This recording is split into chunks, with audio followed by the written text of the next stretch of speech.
Chambers, your captain's missed the last couple of games. He only trained the other day. Not really seen him head a ball at the minute, which is a little bit cause for concern. So we'll have to wait and see this morning. If this one's no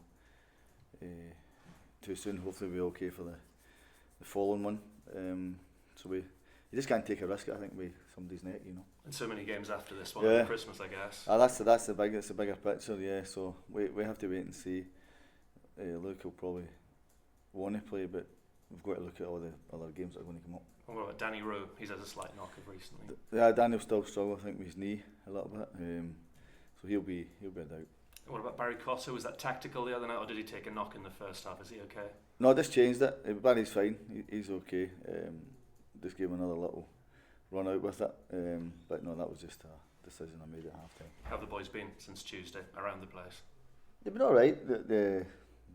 You have down after the game and things like that. I think that's a natural thing. When you lose a game, you're down, and then the following day you're back at it again. And you've always said how much you trust this group of players. You must be fully confident they'll bounce back in the right way on Saturday afternoon.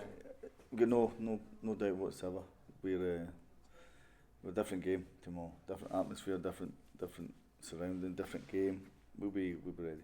Is this one, as a manager, you maybe don't have to say too much to the players because they'll know themselves about Tuesday night, won't they? And they'll drive themselves on. Well, they recognise, it wasn't good enough, and I think everybody does. So they'll be ready for it. Whatever team I pick, they'll be ready for it. Is it good to have a run of league games as well? 5 in a row now before Exeter.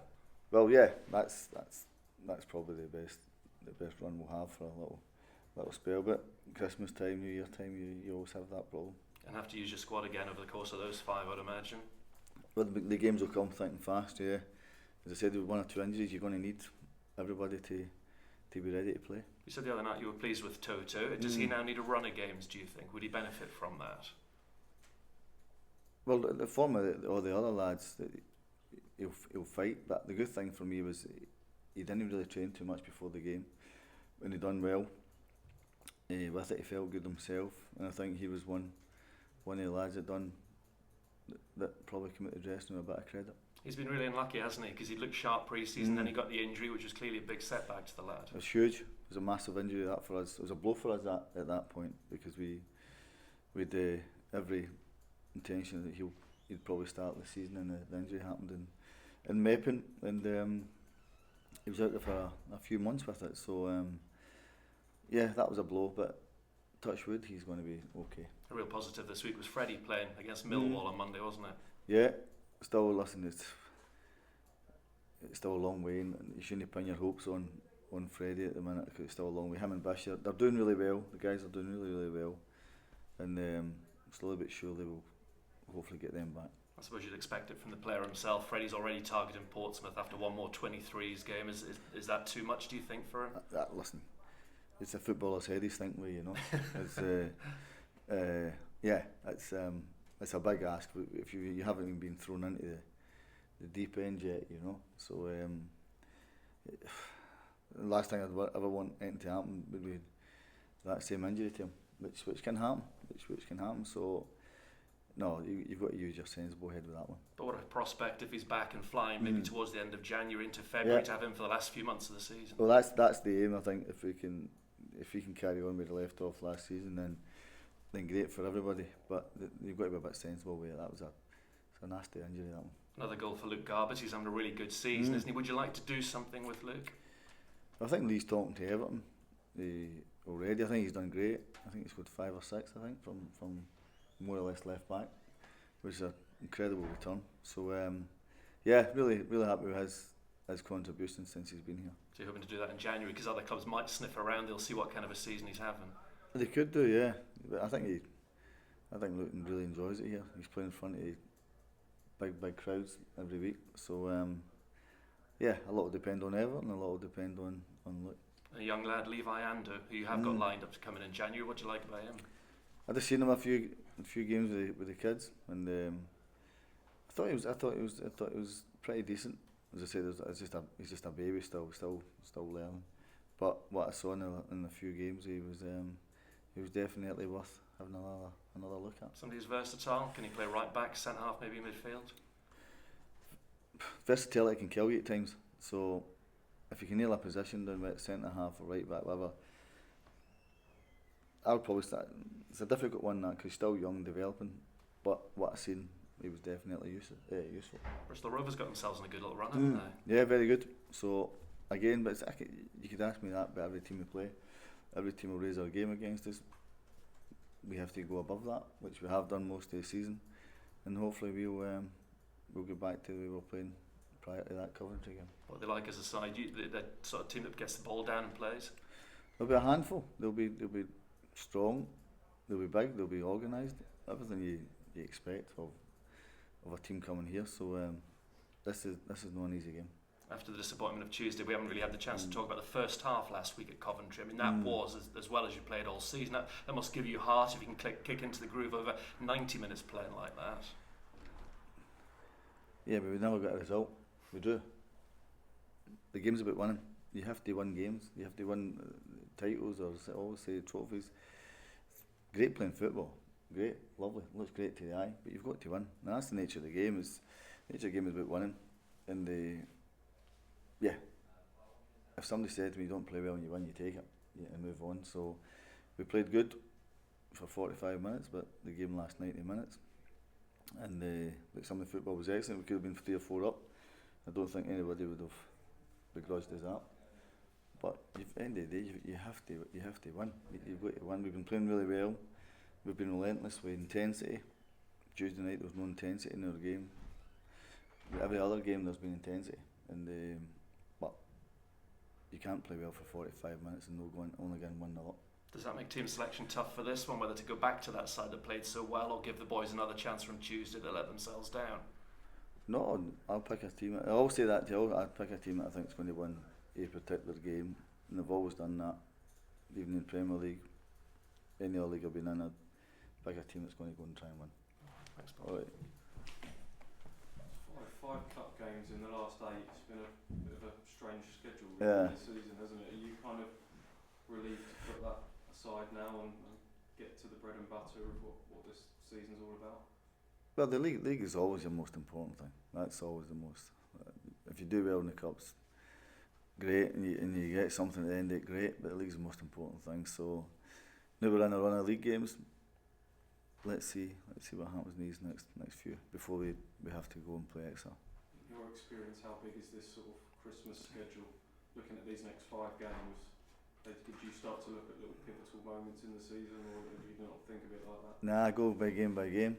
Some staff members do that, but I don't do it. I go by game. There's no point in looking at this one and looking at Accrington a few weeks later or whoever we're playing. There's no point. You have to take care of the one that comes to you next. That's the most important. Then we move to the next one. You talked about winning being everything. The wins have slightly dried up. I just looked at it. I think 10 in your first 14, and 3 in the last 13. So taking aside performances, and I know you'd look back at Wickham and other points, but the wins have dried up. What do you put that down to? And how do you get back into the winning habit again? Number one, we don't have a divine right to win games because we're a big club. The club was in incredible, no good condition when we came in. It's came on a hell of a long way. What's heightened it is the crowd coming back, everything coming back, the club in a really good place. Whether I'm here or no, this football club is bigger than anybody. The fans make it. Without a doubt, the fans make the club because of the size of it. You were getting 12,000, 13,000 in here. It must have been, I told you before, it was like a morgue. Now, totally different. Totally different. You're getting 20,000 into the football club. There's been unbelievable great strides. We're a country mile from where you want to get to. But at least we've gave something to the supporters, which I said would happen. We'll have our ups and downs. You need the support. Don't matter. There's no game without them. So you need the support to be really vibrant in the way they've been through thick and thin. That's normal. You'll have bits where you do go up and down, but as long as they stay with that and they stick with it, and I said before, the community engages with the club, great. Because if you take away, go back to 12 and 13,000, it was like a morgue. Absolute bored stiff. That. No atmosphere, no nothing. Totally different ball game now. Doesn't matter, but they can see a team like that go, okay, let's have a go at this. But we've not got the divine right to win games. Sunderland have had a hard time with it last year. Sheffield United been in it for 5 years. Leeds United been in it. Notts Forest have been in it. It's tough. It's really, really tough. So we don't have the divine right to win this league. We have to earn it. And to change the mentality from what it was last year to now has been incredible for the way the lads have done it. You put some money behind the bar. What's your message to the fans who are coming to Portman Road tomorrow that are maybe, some nagging doubts about maybe this isn't going to be quite, those that were getting excited about how well the team had started and now maybe getting a little bit of a wobble? But that's no. It's just thanks to everybody. As you said, my time could end here tomorrow. Don't matter. Or I could leave next summer or whatever the case may be. It's a brilliant club, and it's a thanks for me to them. And the support I've had for coming here has been great. So I can't thank the supporters enough for it's just a thank you for to have a nice time. We don't play here until Boxing Day. It's the last game before Christmas, so it's important for me just to say thanks to them. You've always said there'd be a few bumps in the road this season. Yeah. And then does it feel like this is a bump in the road at the No. moment, or do you? We've lost two league games. Yeah. We've lost two. Two league games we've lost. Drew last few. Sat in second, a few points over, game in hand. I can't believe the negativity here. It's incredible. I'd love to have seen it when it wasn't going well. I really would have, honestly. I'd love to have seen it. Because dear oh dear, when you have negativity, you have really negative people around about the place, or negativity, it ain't going to work. It ain't going to work. It needs positivity to the place. And the football club's lost two games. Yeah, so you want people to turn up and really channel that positivity. Just whether I said to the lads, the Blue Action Group, have been brilliant. They've been a major catalyst. Why pay £30 a ticket and come in and sit in your arse, absolutely doing nothing, just moan and criticise? I would rather be at home, hearing your missus nag the tits off you, and watch a game of football. That's what I would do. So why come to the game and pay that money? Why do you do it? To sit and criticise somebody for 90 minutes? It's no my type. I don't want to be involved in that, I'd rather leave. Come and support the team. Come and support, regardless of what happens. If you're paying money, go and enjoy yourself. Whether you have flares in the stadium, whether you have flags, whether you want to jump about. Said that before. Seen it in Germany. Been involved in it. And I'd rather that happen than people come and just sitting there and not getting excited. And you mentioned, Brennan mentioned the first half at Coventry the other week, and the possession football. I mean, you passed Coventry to death in that first half. Is that ultimately the style of football that you want your Ipswich Town team to play? You need one in football. That's the game. There's two different ways. People have to get out the perception. People are caught in the perception of Pep Guardiola's football. He is a world-class manager. I've met him. Unbelievable what he done with Barcelona. Unbelievable what he done with Man City. One of the best things to hit the Premier League. And the players they had today was unbelievable. And the system, how he done it, was unbelievable. People try and copy it. Well, here's a good idea.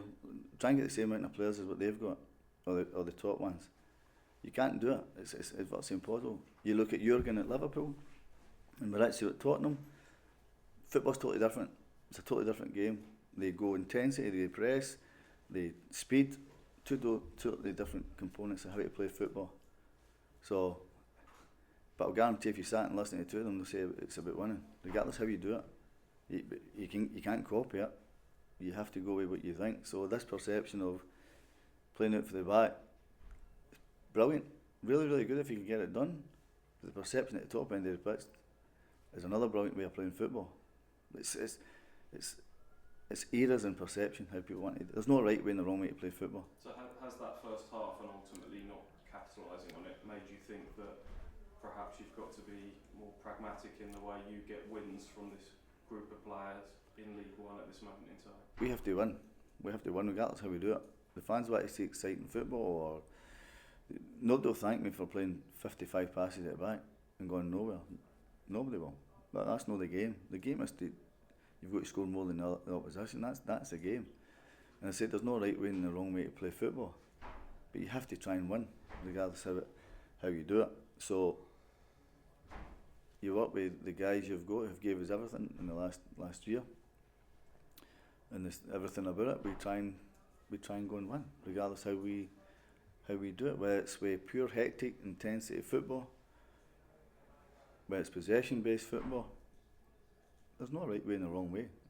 Fans want to see goals. So you don't have a style in mind then? There's not a Paul Lambert, Ipswich Town style, it's whatever's needed on any given day, is that what you're saying? I wouldn't like to play football and come away getting beat all the time. And then people say that, well, that's Paul Lambert style, getting beat all the time. That's not what the game's about. It's you go out to win. You can't come off the pitch and go, we played great, but we lose. That only softens the blow. The main thing is about trying to win. And professional sport is about winning. It's not about being second or third. It's about winning. It's as I said before. It's how you portray it. Whether you play with intensity and hectic football, you can go to any league in the world, and everybody's got their own style of playing. Leipzig are intense, unbelievable intense football. Bayern will keep the ball, but Leipzig are top of the table. Liverpool are top of the table through pure intensity and really good play. Man City, if you look at Man City, are possession based. Leicester City are doing really well. Every team's got their own way of playing. But every manager will tell you, you've got to try and win with it, regardless how you're playing. Thanks. All right. Well, you talked about last week and how good the first half was from a passing perspective. Was the fact that it was another 45 minutes performance that frustrated you most? Because there's been a number over the season, hasn't there, where your team has either played well in the first half and not in the second half, or actually more commonly better after the break when you maybe tinkered around with it a bit and changed things. Is that a frustration? No, because you can only play with what's in front against what's in front of you. The opposition are going to have an impact on that. They're not going to sit and say, "I will allow you the ball all the time and let you play what you want." They'll change their way as well. We have to adapt to that as well. When teams change, when there was so much dominance of the game, so the opposition ain't going to let you do what you want. No, never in a million years. If somebody's giving me a run around, then I'm pretty sure I'm going to come out the second half and do something about it. So that's the way the game works. And Andre obviously was, I think, a key part of that first half display. Is he someone who's starting to sort of prove himself to you in the first team? Yeah, doing really well. He's always been a really talented footballer, Gazelle. Really has. He's only a young lad. I think him and Downs are playing exceptionally well together. I really do. I think the partnership for the England thing is helping them as well. They've got a great balance because one's a lefty and one's obviously a righty. So, and Cole can't go on forever. And Cole's been unbelievable for us. Incredible footballer. As I said before, the only thing with Cole, I wish I had him 6 or 7 years earlier. If anything happens to Cole, then Andre or Amir's got to be ready to come in. And Andre's come in and done really, really well. So, yeah, he's a really good player. So we're starting to see that kind of move from the previous generation on to the next generation in that sense then? No, but it's impossible somebody in the 30s. Listen, I was 33 and 34 myself. In one head I think I could go all day. Couldn't. It was impossible. I couldn't hit the standard I was hitting when I was 26, 27. So I think that's impossible. You need somebody to come in. Or you have to go and buy somebody who's going to replace Cole Skuse in later life. It's difficult. Andre, the way he's playing in this moment, is really, really high level. And if anything, as I said, happened to Cole, whether he's injured or left out, you need somebody to step into his shoes. You can't rely on one guy. You always hold the fort, really. And obviously we had the good news with Freddie Sears returning to action the other day. Grant Ward played as well, which of course inevitably led to people asking, is Paul going to re-sign Grant Ward? Was it just purely to up to fitness? That was that. Yeah, that was all it was. Yeah, so there's nothing, no possibility. No, not at the minute. No. And one of the players we talked to the other day said that Teddy Bishop wasn't too far away. Yeah. He's out on the training field. Is that right? Aye, Bishop's it. Yeah, that'll be. They two will be good signings. New signings if they come back is where they were. But as I said before, there's no pressure on them. the lads that they'll come back in their own time, and hopefully they're the same as what they were before they went out. But they're doing well. So Bish 23 then next week maybe? Is he that far? I don't know. I'll see. As I said before, in his own head he might be ready for that, but I'll judge it from there. What you just don't want the guys to get injured, you know. Excellent. Thank you very much. All right. Yeah. All right. All right. Cheers. Ross, did you